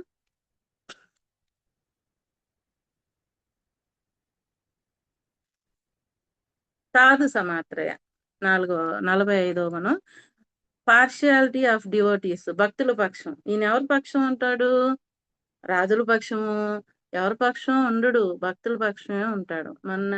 మొన్న స్టోరీలో కూడా చెప్పుకున్నాం చూడండి క్లాస్‌లో. కనికన్ననుని ఊరొదిలి ఎళ్ళమంటే, వాళ్ళ గురువు "రా పోదాం" అంటే శేషుడిని చుట్టుకొని సాపలాగా ఎళ్ళిపోయాడు. వాళ్ళు కూడా సాప చుట్టుకొని ఎళ్తుంటే. మళ్ళా వాళ్ళు రమ్మంటే వచ్చాడు. ఆయన రాజులు ఇవన్నీ గాదు. భక్తుడు గావాలాయనకి. ఆ ప్యూర్‌గా ఉండే భక్తుల పక్షాన ఉంటాడు. మనం ఈరోజు ఈ భక్తుల పక్షం అంటే గోపికలు. ఆయన భక్తుల పక్షం. తర్వాత జయదేవుడు. జయదేవుళ్ళు చాలా మందున్నారు. ఈరోజు మనం భక్తి జయదేవ్ గురించి తెలుసుకుందాం అన్నమాట. ఈ కృష్ణ భక్తుడీయన. ఈయన భోజదేవు, వామాదేవి గూడా కృష్ణ భక్తుడు. వీళ్ళకి దేవుడిని ప్రార్థిస్తే ఒక పుత్రుడు కలుగుతాడు. ఆయనే జయదేవు. ఈయన ఒకరోజు స్నానం చేస్తుంటే నదిలో విగ్రహాలు తగులుతాయి. ఎవరు అని చూస్తే రాధాకృష్ణులు. అవి ఎత్తుకొచ్చుకొని పూజించుకుంటాడు. ఆయన భక్తి ఎలాగంటే పూజిస్తూ తన్మయంలోకెళ్ళిపోతాడు. మళ్ళా ఎప్పుడో మేలుకుంటాడు. మళ్ళా లేసి పూజ చేస్తుంటాడు. కావ్యాలు రాసుకుంటుంటాడు కృష్ణుడి మీద. ఇలా ఆయన కిందుబిల్వ గ్రామం. ఇదొచ్చి ఒడిస్సా, బెంగాల్ సరిహద్దుల్లో ఉంటది. ఈ గ్రామంలో ఉంటాడాయన. ఈయన మాటలు అటు ఇటు విని లక్ష్మణసేన అనేటువంటి రాజు ఆయన్ని ఆహ్వానిస్తాడు. ఎలా ఆహ్వానించాడు? ఎందుకంత తెలిసింది అంటే, ఈయనకి 15వ సంవత్సరంలో వాళ్ళ అమ్మా, నాన్న చనిపోతారు. నిరంజన్ అనేటువంటి ఒక బంధువు ఏం చేస్తాడంటే, ఆహ్, లోబి ఈ పిల్లోడు ఒంటరిగా ఉన్నాడనే అవకాశం తీసుకొని, ఇదిగో మీ నాన్న నాకు అప్పున్నాడని దొంగ పత్రాలు సృష్టించి ఇల్లు స్వాధీనం చేసుకోబోతాడు. ఆయన ఓకే. తీసుకో అని బయటకొచ్చేస్తుంటే, వెంటనే వాళ్ళ కూతురొచ్చి ఏడుస్తది. నాన్న మన ఇల్లు కాలిపోతుంది అని. ఎంతమందొచ్చి పోయి ఆపాలన్నా అది వీలు గాదు. ఆయనేం జేస్తాడంటే ఇల్లు అయ్యో! నీ ఇల్లు కాలిపోయిందా? నా ఇల్లు మా నాన్న నీకు బాకీ ఉన్నాడన్నావు గదా! తీసుకో అనేస్తాడు. ఆ చెట్టు కింద కూర్చొని పాటలు పాడుకుంటా ఉంటాడనమాట. ఇయన్నీ తెలుసుకొని ఆయనేం జేస్తాడు, లక్ష్మణసేన మహారాజు ఆహ్వానిస్తాడు. ఆహ్వానిస్తే అయితే ఆయన నేను రాజ్యంలోకి రాను అంటాడు. చంపాహాట్ అని ఉంటది. చంపా అంటే పూలు అహా! చంపాహటి అంటే మార్కెట్. పూల మార్కెట్ అంటే పూల వనాలు. అక్కడ సాధువులుంటారు. అక్కడుంటాను అంటాడు. సరే అని రాజు అక్కడ పెట్టి ఆయనకు కావాల్సినవి అన్నీ చేస్తుంటాడు. లక్ష్మణసేన మహారాజు చాలా గొప్పవాడు. వాళ్ళ నాన్న భక్తుడు గాదు. కానీ ఆయన కడుపులో భక్తుడు పుట్టాడు. చాలా గొప్పవాడనమాట ఆయన. ఇలాగా ఉంటే ఒకరోజు ఈ జయదేవులు ఏం జేస్తారంటే పూలు కోస్తుంటారు. పూలు కోస్తుంటే ఏమైంది అంటే, ఆయన పూల మధ్యలో ఆహ్, ఆహ్, చైతన్య ప్రభు గనిపిస్తారు. ఈయనేంది ఎవరు ఈయన అంటే, నేను తర్వాతొస్తానంటే చైతన్య మహాప్రభు కన్నా 300 సంవత్సరాల ముందు వారు జయదేవులు. నేను తర్వాతొస్తాను. జగన్నాథ స్వామి మీకోసం ఎదురు జూస్తున్నాడు. నువ్వు పూరీకెళ్ళు అంటారు. అంటే జై గోవిందం స్టార్ట్ జేయని గీత గోవిందం స్టార్ట్ జేస్తుంటాడు. గీత గోవిందం అంటే మాస్టర్స్ చూడండి. జయ జగదీశ హరే, తర్వాత జయ జయ దేవ హరే, హరిరిహ ముగ్ధ వధూకనేరి అంటే చందన చర్చిత నీల కళేబర. తర్వాత సఖియ. ఇంకా తర్వాత ప్రియే చారు శీలే. ఇవన్నీ వినుంటారు. ఈ ప్రియే చారుశీలే అనేది చాలా సినిమాల్లో గూడా వాడుకున్నారు. తర్వాతేందంటే, ఈ నాట్యం చేసేవాళ్ళు సంగీతం నృత్య కళల్లో చాలా ఎక్కువగా వాడతారనమాట ఇవి. ఈ గీత గోవిందం రాస్తున్నారు. ఈ గీత గోవిందం యొక్క ప్రత్యేకత ఏంటి అనంటే, దీంట్లో అష్టపదులు అంటారు. 12 అధ్యాయాలుంటాయి. అయితే ప్రతి ఒక్కటి ప్రబంధం అన్న 24, 24 విభాగాలుగా ఉంటుంది. వీటిని అష్టపదులంటారనమాట. ఈ అష్టపదులు రచిస్తుంటారు. దీంట్లో ఎవరు ప్రధాన పాత్రలంటే కృష్ణుడు, రాధ, చెలికత్తె. ఈ కృష్ణుడి యొక్క సౌందర్యం, వాళ్ళ ప్రేమతత్వం ఇవన్నీ ఉంటాయన్నమాట. ఆ భక్తి తత్వం అయన్నీ. అవి ఆయనకిష్టం గదా! జగన్నాథుల వారికి. చెప్పాం గదా! రాధ గురించి అంటుంటేనే ఆయన తన్మయత్వంలోకెళ్ళి శరీర అవయవాలన్నీ లోపలికెళ్ళాయని. అంత ఇష్టం ఆయనకి రాధ గురించి వినడం. నిన్నక్కడికి ఆహ్వానిస్తున్నారు అనేసరికి ఎళ్ళిపోతాడు. ఎళ్ళిపోయేసరికి అప్పుడేమవుతుంది, అక్కడ కూర్చొని రాసుకుంటుంటాడు. ఈ లోపల ఏమవుతుందంటే ఇంతకుముందు ఆంధ్రప్రదేశ్ నుంచి ఒక జంట పిల్లలు లేకుండా ఎళ్ళుంటారు. వెళ్ళి అక్కడ స్వామిని అనుకోని ఆ నదిలో సముద్రంలో స్నానం జేస్తుంటారు. స్నానం చేసి నిద్రపోతుంటే స్వామి, బలరాములు వీళ్ళందరూ కల్లోకొచ్చి "ఏం గావాలి?" అంటే, "ఒక బిడ్డ గావాలి" అంటారు. ఆడ గావాలా? మగ గావాలా? అంటే, "లేదు ఎవరైనా పర్వాలేదు" అంటారనమాట. అనేసరికి అప్పుడు సరేనని జెప్తారు. ఈళ్ళు వెళ్తారు. అయితే ఒకటి చెప్తారు. మేము ఆ బిడ్డ పెద్దయిన తర్వాత నీకే ఇచ్చేస్తాం. మాకు బిడ్డలు లేరనే తపన ఉండగూడదు. నీ సేవకే అంకితం జేస్తాం అని చెప్పి ఎళ్ళిపోతారు. అక్కడికెళ్ళాక పాప పుడతది. ఆ అమ్మాయికి పద్మావతి అని పెడతారు. ఆ పద్మావతిని తీసుకొచ్చి ఆయనకి సమర్పించాలని తీసుకొస్తారు ఆ అమ్మాయి పెద్దయిన తర్వాత. ఆయనేం జేస్తాడంటే, నాకొద్దు అదిగో చెట్టు కింద జయదేవుడున్నాడు ఆయనకిచ్చి పెళ్లి చేయమంటాడు. జయదేవుడి దగ్గరికెళ్ళి, ఇదిగో స్వామి నీకు సమర్పించమన్నారంటే, అయ్యయ్యో! నేనెందుకు జేసుకుంటాను? నేనేదో దేవుడి మీద పాటలు రాసుకుంటున్నాను. నాకు కుదరదు అంటాడనమాట. మాకు వీలు గాదు. మిమ్మల్ని చూసుకోమన్నారని వదిలేసి ఎళ్ళిపోతారు. ఈయన అమ్మాయిని ఎట్టెట్టో తప్పించుకోవాలని చూస్తే ఆ అమ్మాయి చుట్టూరు తిరుగుతుంటది. ఇంకా ఆయన ఒకరోజు నిద్రపోనిచ్చి ఎళ్ళిపోదామని ఇటా కునుకు పడుతుంటే స్వామి కల్లోకొచ్చి, "నీ కావ్య రచనలకు ఆమేం అడ్డు రాదు. నువ్వు నీ కావ్య రచనలకి ఇంకా ఉపయోగపడతదామె. కాబట్టి నువ్వు ఆమెని స్వీకరించు" అంటే పెళ్లి చేసుకుంటాడు. పెళ్లి చేసుకొని ఇంక ప్రతి క్షణం ఇల్లు కట్టేటప్పుడు కూడా ఈయన సహాయపడుతుంటాడు. ప్రతి క్షణం అన్నమాట. అలాగా స్వామి ఎలాగంటే, మనం మామూలుగా మాట్లాడుకున్నట్టు వాళ్ళతో మాట్లాడుతుంటాడు. ఆయన జయదేవ్‌ని గీత గోవిందం అంటే ఆయనకి ఎంత ఇష్టమో అంటే అంత ఇష్టం అన్నమాట. ఒకసారి ఏమవుతుంది అంటే పాడనీయకుండా ఆపేస్తారు. ఎందుకో తెలీదు. ఆపేసేసరికి ఇంకా కృష్ణుడు ఆయన పూరి జగన్నాథ్ ఏం చేస్తారంటే దిగులు పెట్టుకుంటారు. దిగులు పెట్టుకొని అలా నిద్రపోతుంటే దూరం నుంచి ఒక తోటలో ఒక అమ్మాయి గీత గోవిందం పాడుతుంటది. అక్కడికెళ్ళిపోతాడు. ఎళ్ళిపోయి అమ్మాయి ఈయనకి కర్పూరం, సుగంధ ద్రవ్యాలతో అలంకరించుంటారు గదా! ఈయన ఎనకెళ్తుంటేసరికి ఆ అమ్మాయి స్మెల్ వచ్చి తిరిగినప్పుడల్లా దాక్కుంటుంటాడు. ఆ దాక్కున్నప్పుడు పూల పొదలు గులాబీ తోటలు ఉంటాయి గదా! ఆ ముళ్ళ పొదలు అవన్నిటికి ఈ గుడ్డలు చినిగిపోతాయి ఆయనకి. అలాగే వచ్చి విగ్రహం ఉండిపోతాడనమాట. పొద్దున్నే కర్టెన్ తీసి చూస్తే బట్టలంతా చినిగిపోయి ఉంటాయి. ఒళ్ళంతా మట్టయిపోయి ఉంటది. అప్పుడు ఏం జరిగిందంటే అప్పుడు ఒక భక్తుడికి ధ్యానంలో చెప్తాడనమాట. నాకు గీత గోవిందం అంటే ఇష్టం. ఇక్కడ పాడనీయడం లేదు. నేనందుకని ఆ అమ్మాయి పాడుతుంటే వెళ్ళాను అంటే, అప్పుడు ఈళ్ళందరూ అక్కడికెళ్ళి ఆ అమ్మాయిని బతిమలాడి, వాళ్ళ అమ్మా నాన్న ఒప్పించి, ఆ జగన్నాథ ఆలయం పక్కన ఇల్లు కట్టిచ్చి, అక్కడ ఆ అమ్మాయిని ఉంచుతారనమాట. ఆ అమ్మాయొచ్చి రోజు పొద్దున, సాయంకాలం గీత గోవిందం పాడుతది. ఇది తెలుసుకున్న జయగోవిందుడు ఏం చేస్తారంటే, వాళ్ళ కిందుపిల ఊరికెళ్ళి, ఈయనకి నా గీత గోవిందం అంటే చాలా ఇష్టం అని జెప్పి, డ్రెస్సుల మీద ఆయనకేసేటువంటి డ్రెస్సుల మీద గీత గోవిందం డిజైన్ జేపిస్తాడు. ఆయన చెప్తూ స్పృహ తప్పిపోతుంటాడు. దర్జీలు కుడతా ఉంటాయి. అప్పుడు ఒక అబ్బాయి అటెళ్తూ, నేను జయదేవుడి అన్నని, కృష్ణదేవ్‌ని నేను చెప్తాను అని మొత్తం చెప్పేస్తాడు. ఈయనకి స్పృహొచ్చేసరికి కుట్టేసుంటారు. నేను చెప్తాను రాసుకోండి అంటే, మీ అన్నొచ్చి చెప్పాడు. ఇదిగో కుట్టేసామని 12 డ్రెస్సులు కుడతారాళ్ళు. అంతిష్టం పరమాత్మకి గీత గోవిందం అంటే. ఆ 12 డ్రెస్సులంటే ఒకటి ఉతకడానికి తీస్తే గూడా ఆయన ఎడబాటు తట్టుకోలేడు. గీత గోవిందం ఎడబాటు తట్టుకోలేడాయన. వెంటనే ఇంకొక డ్రెస్ ఆయనకేసేస్తారనమాట. అంత ప్రేమ గీత గోవిందం అంటే ఆయనకి. తర్వాత ఈ దీన్ని సంజీవని అష్టపది అని గూడా అంటారు. ఎందుకంటే తర్వాత దర్శన అష్టపది అని గూడా అంటారు. ఈ అష్టపదుల్లో ఒక అష్టపదిని.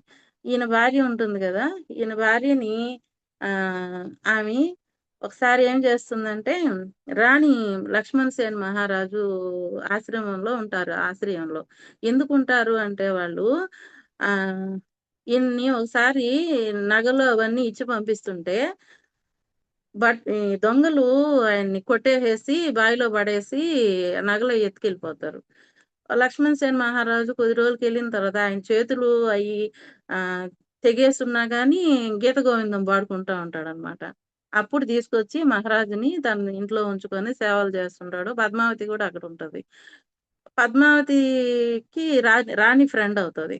రాణి అన్న చనిపోతే వాళ్ళ వదిన సతీ సహగమనం చేస్తది. అప్పుడు చూడు మా వదిన ఎంత గొప్పదో సతీ సహగమనం చేసిందంటే, అయ్యయ్యో! ఆమెను తీసుకుపోయి తగలబెట్టడం ఏంది? అసలు సతీ సహగమనం అంటే భర్త చనిపోయాడు అని తెలవంగానే భార్య ప్రాణాలొదిలేయాలి అంటది పద్మావతి దేవి. వీళ్ళది ఇద్దరిది అంత అనురాగం అన్నమాట. ఆమెకి కొంచెం కోపమొస్తది. అరే! మా వదిన త్యాగాన్ని ఇలా అంటదా?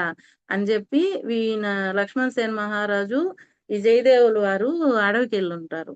అంటే లక్ష్మణ్ సేన్ మహారాజు ఎక్కడికెళ్ళినా ఆయన్ని తీసుకెళ్తుంటారనమాట. ఆయన బయటెళ్ళున్నప్పుడు ఒక నాటకంలాగా ఆడి చెలికెత్తి వచ్చి, అమ్మ రాణిగారు జయదేవులు చనిపోయారు అని జెప్తది. వెంటనే ఈమె ప్రాణం వదిలేస్తదనమాట. వదిలేస్తే అప్పుడు రాజు వచ్చిన తర్వాత చెప్పి ఈమె భయపడిపోద్ది.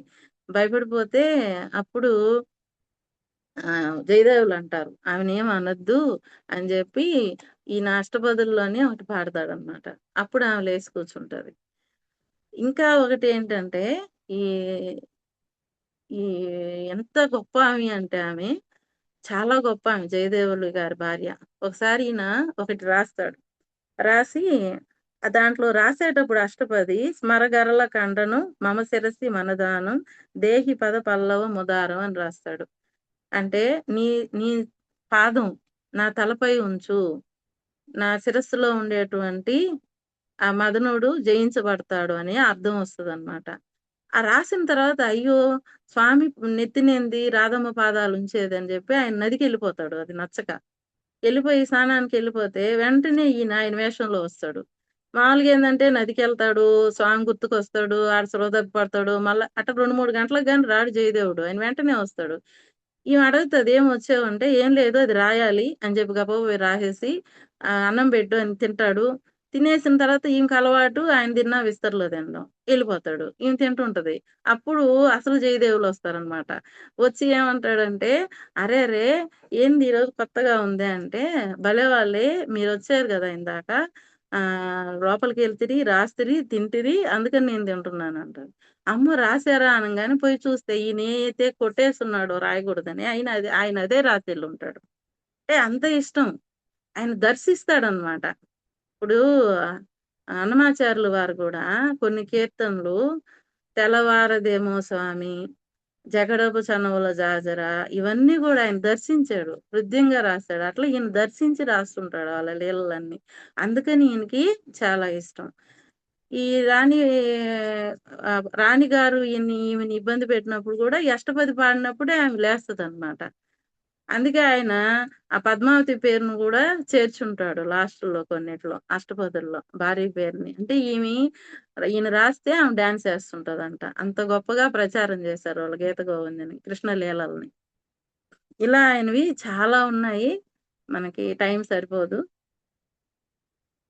ఆ తర్వాత ఆయన బృందావనం వెళ్ళడం, తిరిగొచ్చిన తర్వాత ఆయన నదీ స్నానానికెళ్ళలేకపోతే గంగాదేవే కల్లోకొచ్చి, "నువ్వు స్నానం చేయకపోతే ఎట్టయ్యా? నీ ఇంటి బావిలోకే నేనొచ్చుంటాను స్నానం చెయ్యి" అన్నదంట. అంత గొప్ప ఆమె.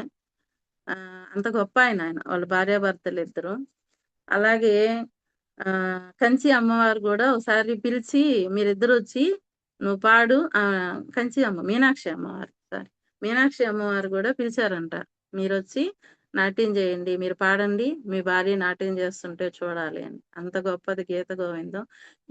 ఇప్పుడు గూడా ఆయనెక్కడ గీత గోవిందం ఉన్నా కృష్ణుడొచ్చి ఏదో ఒక రూపంలో ఇంటారంట. అంత ప్రియం ఆయనకి. ఆయన ఇందాక చెప్పుకున్నాం గదా! సాధు సమాత్రయ అని. మనం గూడా ఒక సాధు గుణంలో ఉన్నామనుకోండి, ఆయన గొప్పగా కనిపిస్తారు. ఫస్ట్ ఈ కృష్ణ తత్వం మేడం గారు నాకిచ్చినప్పుడు, నాకు 64 గుణాలు ఎలా సెట్ చేసుకోవాలో నాకు తెలియలేదు. తెలియపోతే నాకొచ్చిన కల ఏంటంటే, ఒక పెద్ద యూనివర్సిటీ ఉంది. ఆ యూనివర్సిటీలో నాకేమి అర్థం గాక పైకెక్కాను. పైకెక్కితే అక్కడ చెట్లు కొసలు గనిపిస్తున్నాయి. పెద్ద పెద్ద వృక్షాల కొసలు గనిపిస్తున్నాయక్కడ. అలా గనిపిస్తుంటే ఏమైంది అంటే, నేనేం జేస్తున్నాను, ఇటు ఇటు జూస్తున్నా పొద్దుపోయింది. ఎట్ట దిగాలో తెలియడంలా. అప్పుడు ఎక్కడి నుంచొచ్చాడో ఒక మూల నుంచి చిన్న అబ్బాయొచ్చాడు. అంటే ఒక 5 ఏళ్లుంటాయి. 5, 4 అట్లా. చిన్న అబ్బాయొచ్చున్నాడు. వచ్చి నవ్వుతున్నాడు. అయ్యయ్యో! ఈ అబ్బాయేంది ఇంత పొద్దుపోయి ఈ పెద్ద మిద్ది మీద ఎక్కున్నాడు పడిపోతాడేమో అని దగ్గరకొచ్చా. అప్పుడు దారుందక్కడ. దిగేదానికి దారి, మెట్లున్నాయి. ఆ మెట్ల మీద ఆ అబ్బాయి కన్నా కొంచెం పెద్ద అమ్మాయి చూసి నవ్వుతుంది. ఆ అమ్మాయిని చూసి అయ్యయ్యో! ఈ అబ్బాయిని తీసుకెళ్ళి అమ్మాయి వాళ్ళ అమ్మకివ్వమ్మా అంటే ఆమె నవ్వుతుంది. తర్వాత ఒక రూమ్‌కి దారి జూపిచ్చారు. ఆ రూమ్‌లో ఒక, ఒక సార్ ఏం జేస్తున్నాడంటే, చాలా గుట్టలు గుట్టలుగా బుక్సుంటే 5 ఫైల్‌లు జేసి కట్టేస్తున్నాడు. నా సైగ జూసి నవ్వుతున్నాడు. అది అంటే 5 చెప్పు అని అర్థం అన్నమాట. కానీ నేను ఫస్ట్ అది అర్థం గాక 2 గుణాలు, 3 గుణాలు జెప్తే నాకు సబ్జెక్ట్ దొరికేది గాదు. తర్వాత ఏంది కృష్ణ నాకు సబ్జెక్ట్ దొరకడం లేదు. చెప్పలేకున్నాను. ఏదో ఒక ఆటంకాలొస్తున్నాయంటే, ఆ కళ మళ్ళా రివిజన్ చేసుకున్నప్పుడు 5 ఫైల్‌లు గుర్తుకొచ్చాయి. మళ్ళా కళ చూపిచ్చారు నాకు. ఓహో! 5 గుణాలు చెప్పాలి అని. అప్పటినుంచి 5 గుణాలు చెప్తున్నా అనమాట. మనం ఒక సాధు తత్వంలో ఉంటే చాలు. ఎంత గొప్పగా మనల్ని ఆదరిస్తాడో పరమాత్మ.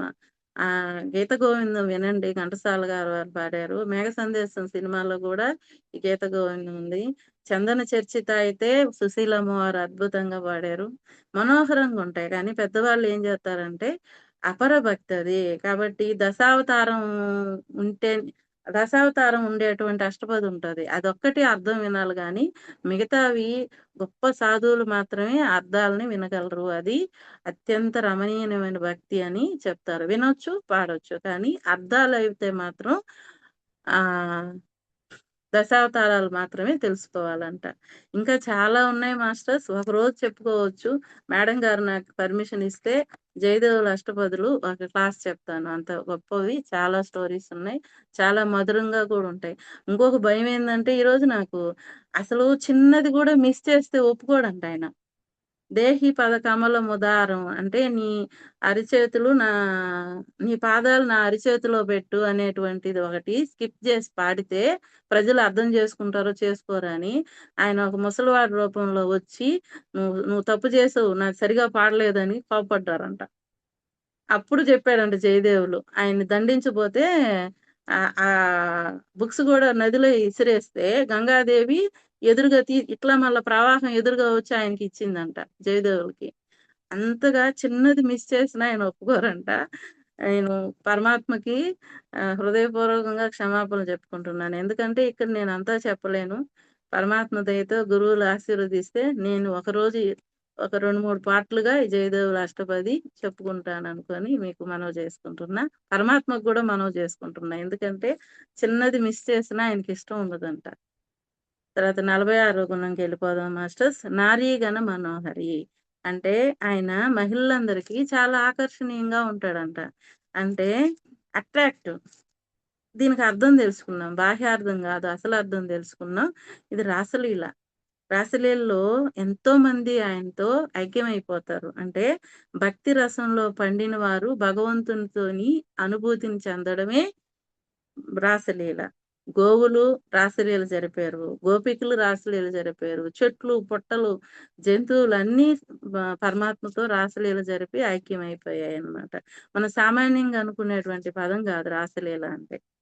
తర్వాత 16,000 మంది భార్యలను గూడా ఆయన జరాసంధుడు బంధించిన వాళ్ళు. పెళ్ళయిన వాళ్ళున్నారు, పెళ్లి కాని వాళ్ళున్నారు.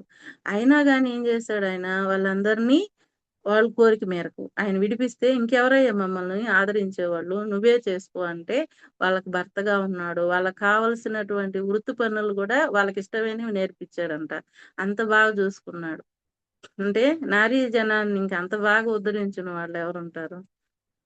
ఇక్కడ మనం ఒకటి చిన్నటిది తీసుకున్నాం. ద్వారకాధీశ లీల అని. పరమాత్మకి ఎంతో రసభరితమైంది ఇది. అంటే మనం నేర్చుకోవాల్సింది. ఒకసారి గోదావరి తీరంలో చాతుర్మాస దీక్ష టైంకి ఆయనొచ్చారంట దుర్వాస మహాముని. 10,000 మంది శిష్యులు వస్తుంటారంట ఆయనతో ఎప్పుడు. చాతుర్మాస దీక్ష ప్రారంభం అయింది అంటే వాళ్ళెక్కడికి కదలరు. అక్కడుండి భాగవతం అయి చెప్తుంటారనమాట. అలా దుర్వాస మహాముని చెప్తూ ఉంటే ఒకరోజు ఒక అమ్మాయొచ్చి ఇనిందంట.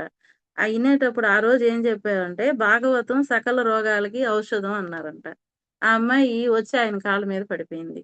నన్ను కాపాడండి అని. అసలు ఏంటి ఆ అమ్మాయి చరిత్ర అంటే ఒకాయనకి 2 కూతుర్లు. ఆళ్ళల్లో పెద్దమ్మాయి కుష్ఠరోగి. ఆళ్ళు ఆ అమ్మాయికి సేవలు చేసి వాళ్ళు చనిపోయారు. ఇంకా ఈ చెల్లెలు మిగిలింది. ఉన్న ధనమన్నీ హరించిపోయాయి.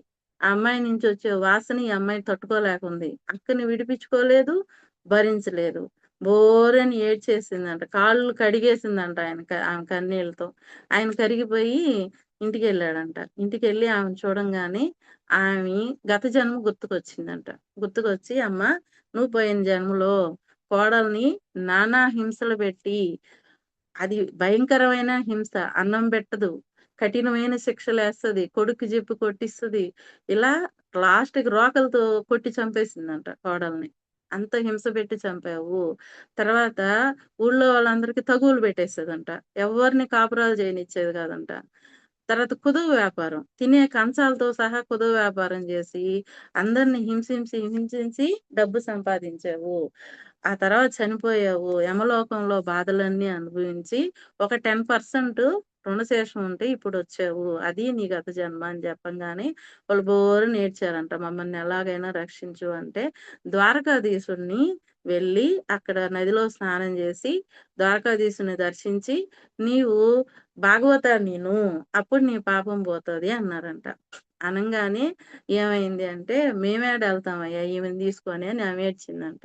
అప్పుడు ఆయన వీళ్ళని రాత్రికి రాత్రి అక్కడికెళ్ళిపోయాడంట. అంటే మాయం చేసి తీసుకెళ్లారు. అంటే ఆ శక్తి ఉంటది గదా! చాతుర్మాస దీక్షలో బయటికెళ్ళరు. కానీ ఇక్కడ ఉన్నాడు, అక్కడ ఉన్నాడనమాట. అక్కడికెళ్ళి స్నానం చేయించంగానే ఆ రసిగారడం, దుర్వాసన ఆగిపోయాయంట. ద్వారకాధీశుడిని దర్శింపజేయంగానే ఆ చేతులు పొడవుగా, కాళ్ళు పొడవుగా అయన్నీ వచ్చేసాయంట. ఇంక చర్మం బాగలేదు. కొద్దిగుంది అస్వస్థత. అప్పుడు నదీ స్నానం చేయించి, కూర్చోబెట్టి భాగవత సప్తాహం అంటే 6 రోజులు ఇని, ఏడో రోజు పూర్ణాహుతి అని ఫలసమర్పణ చేయించాడంట. అప్పుడు బంగారు వర్ణంలో వచ్చేసిందంట ఆ శరీరం. అప్పుడు ఆళ్ళు మ్యారేజయ్యి, వాళ్ళకి సంపదలు కూడి 132 సంవత్సరాలు హాయిగా జీవించారంట. మాస్టర్స్ ఎంత కరుణామయుడో చూడండి. ఆయనకేం గావాలా? పశ్చాత్తాపం గావాలంతే. నాకు ఒకసారి మామూలుగా చెప్పుకోకూడదు. కానీ కొన్ని చెప్పుకుంటే పోతాయి. దేవదర్శనానికి అట్టెళ్ళినప్పుడు కొన్ని చెడు ఆలోచనలు ఎందుకో వచ్చేస్తుంటాయి. అవి ఏడ్చుకున్నా పోవు. నేను అడిగాను మాస్టర్స్‌ని. అడిగితే నాకొక కళ చూపిచ్చారు. ఘోరంగుంటది. నేను కొంతే చెప్తాను. అంతా గూడా చెప్పలేను. నేను ఒక అన్య మతస్థుడిని. ఒక బ్రాహ్మణ అమ్మాయి నేను చేసే దుర్మార్గాల్ని చూపించడానికొచ్చింది. ఆ అమ్మాయి పాత్రికేయురాలో, ఎట్లో విలేకరో ఏమో మరి. చాలా అందగత్తె. ఆ అమ్మాయి అవన్నీ చెప్తుంటే వెంటనే వచ్చి మిద్ది దిగొచ్చి బహిరంగంగా ఆ అమ్మాయిని చేయకూడని పనులన్నీ చేశాను ఆ జన్మలో. ఆ అమ్మాయిని ప్రేమించినతనో, లేతే భర్తో పిచ్చోడైపోయాడు. ఆ అబ్బాయి అమ్మ, పిన్ని ఉద్యోగస్తులు. పెద్ద ఉద్యోగస్తులు. చాలా అందంగున్నారు. వాళ్ళు ఎంతో దుఃఖంతో ఉద్యోగానికి పోతే, ఆ అబ్బాయికి కొంచెం అన్నం పెట్టేసి ఎళ్ళిపోతుంటే, ఆ అబ్బాయి బయటకొచ్చి అరుపులు అరుస్తున్నాడు ఆ అమ్మాయి గుర్తుకొచ్చి. ఎంత ఘోరమైన జన్మ గదా నాది. నాకనిపిచ్చింది. ఎంత దయగలిగినోడైతే నాకు మళ్ళా ఈ సంస్కృతిలో పుట్టేదానికి అవకాశం ఇచ్చాడు. ఈ భగవంతుని గుణాలు చెప్పుకునేందుకు అవకాశం ఇచ్చాడు. అంత కరుణామయుడాయన. అంటే పురుష అంటే ఆత్మ. ఆయన పురుషోత్తముడు. మనమందరం జీవాత్మలం. అయి మగైనా, చెట్టైనా, పుట్టైనా, ఆడైనా, జంతువైనా, పక్షైనా మనమందరం జీవాత్మలం. ఈ జీవాత్మల్ని ఉద్ధరించిన వాడే నారీగణ మనోహరి. మనం పశ్చాత్తాపంతో ఉంటే చాలు. నాలో ఏ చిన్న పశ్చాత్తాపం కలిగిందో ఏమో, నాకు ఇంత సౌభాగ్యాన్ని కలిగించాడు. ఆ జన్మ తలుచుకుంటేనే నాకు ఆహ్, మౌనంలోకెళ్ళిపోతా. దుఃఖం పెళ్ళుబుకొస్తది. ఆ అమ్మాయిని పెట్టిన హింసలు బహిరంగంగా ఆ అమ్మాయిని హింసించినది, అది తలుచుకుంటే నా దుఃఖం ఆగదు. మరి నన్ను ఎంత కరుణామయుడో నా జీవుడిని ఉద్ధరించేదానికి, నా జీవాత్మని. అలాగా ఆయన జీవాత్మల్ని ఉద్ధరించడానికి వచ్చినాయన, ఉన్నాయనాయన. నారీగణ మనోహరి. మాస్టర్స్ ఈరోజు మనం పరమాత్మ దయతో 5 లక్షణాల గురించి తెలుసుకున్నాం. ప్రతాపి. ఎక్కడ తగ్గాలో, ఎక్కడ నెగ్గాలో మనకు నేర్పించినాయన. కీర్తిమాన్. ధర్మాన్ని రక్షించడం ద్వారా కీర్తిని సంపాదించుకోవాలి. ఆయన కీర్తంతా ధర్మాన్ని రక్షించడంలోనే వచ్చింది. మనం గూడా అలా ధర్మాన్ని రక్షించడంలో ఉండాలి. తర్వాత జనాదరణ పొందినవాడు. అంటే భక్తులకి సులభంగా మనలో ప్యూరిటీ ఉంటే చాలు. ఆయనకి మనం ఎప్పుడూ ఉంటాడు. తర్వాత నిత్యనూతనం. భాగవతం కథలంటేనే నిత్యనూతనం. అవి చదువుకుంటూ ఉండాలి, వింటూ ఉండాలి. సాధు సమాత్రయ. ఆయన భక్తుల పక్షం ఉంటారు. మనం ప్యూర్ భక్తి కలిగి ఉంటే మన పక్షాన ఉంటారాయన. నారీగణ మనోహరి. మన జీవాత్మల్ని ఉద్ధరించడానికి ఉన్నటువంటి పురుషోత్తముడాయన. అందరికీ కృతజ్ఞతలు. మా గురువులకి, రాధాకృష్ణులకి, తర్వాత ఈ జూమ్‌లో వీక్షిస్తున్న అందరికీ కృతజ్ఞతలు. మరి ఇంకొకసారి కొన్ని గుణాలు పరమాత్మ దయతో కొన్ని కొన్ని గుణాలు అందులో మనం నేర్చుకోవాల్సినటువంటి జ్ఞాన కోణాన్ని గురించి తెలుసుకుందాం. స్వస్తి. Thank you very much.